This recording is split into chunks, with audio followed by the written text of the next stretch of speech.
Hello, I'm Paul Hen and I'm a philosophy graduate student at Duke University. And in this video, I'm going to discuss validity, an important tool for evaluating deductive arguments.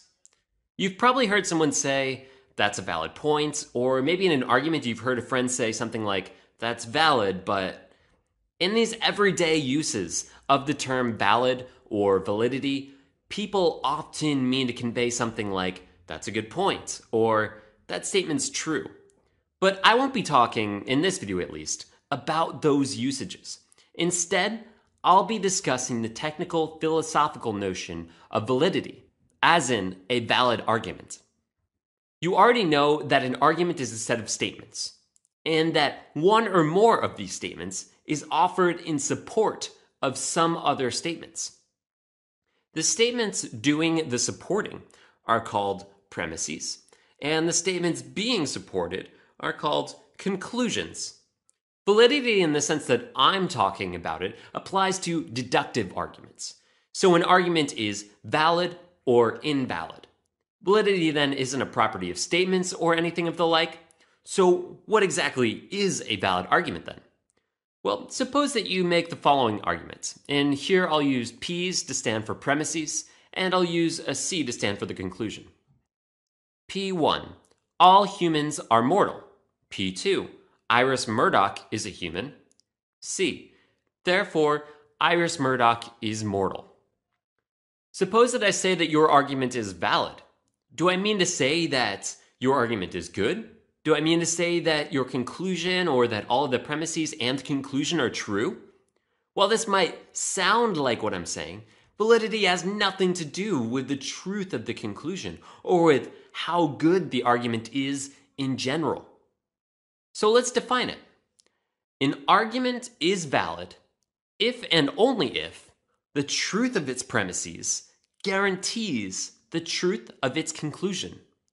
That is, validity is a property of arguments such that if the premises of the arguments are true, then the conclusion must be true. So it's impossible for a valid argument to have all true premises unless the conclusion is also true. When an argument is valid in this sense, we say that the premises entail the conclusion. So let's back up for a second. An argument is composed of statements. Statements can be true or false, like the statement, this square is orange. Arguments cannot be true or false. They can, however, be valid or invalid, as well as other things. And if an argument is valid, then if its premises are true, its conclusion is true. Notice that I have not said that a valid argument has true or false premises or a true and false conclusion. I have said something conditional. That is, if the argument is valid, then the truth of its conclusion follows from the truth of its premises. Conversely, if the truth of the premises entails the conclusion, then the argument is valid. Now, this all sounds very abstract, so let's return to some examples. Let's look at our previous example. I have said that the argument about the British philosopher Iris Murdoch is valid. Am I right? Yes. If the premises of the argument are true, then the conclusion must be true in this case. Remember, it doesn't matter if our premises are true or false. Consider, for example, an argument with all false premises in it. P1, all humans are immortal. Premise 2, Iris Murdoch is a human. Conclusion, therefore, Iris Murdoch is immortal. This argument is also valid, just like the first argument. The truth of the premises entails the truth of the conclusion, right?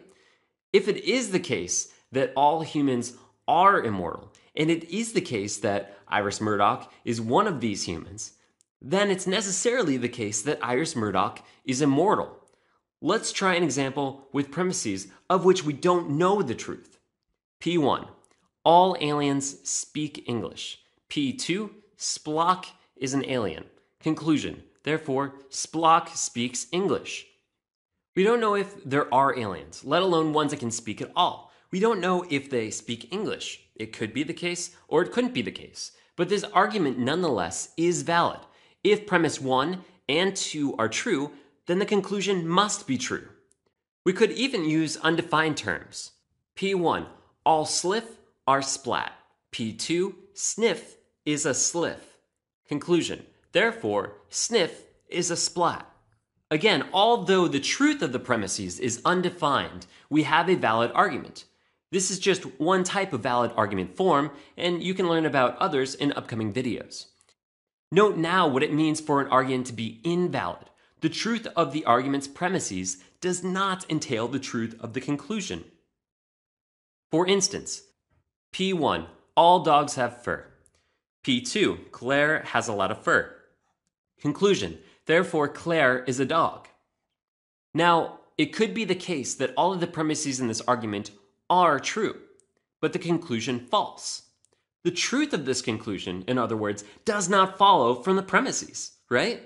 Because cats also have a lot of fur. So this is an invalid argument. You may wonder why validity matters at all, if the truth of the premises doesn't matter. This is a good question to ask, and it deserves a long discussion.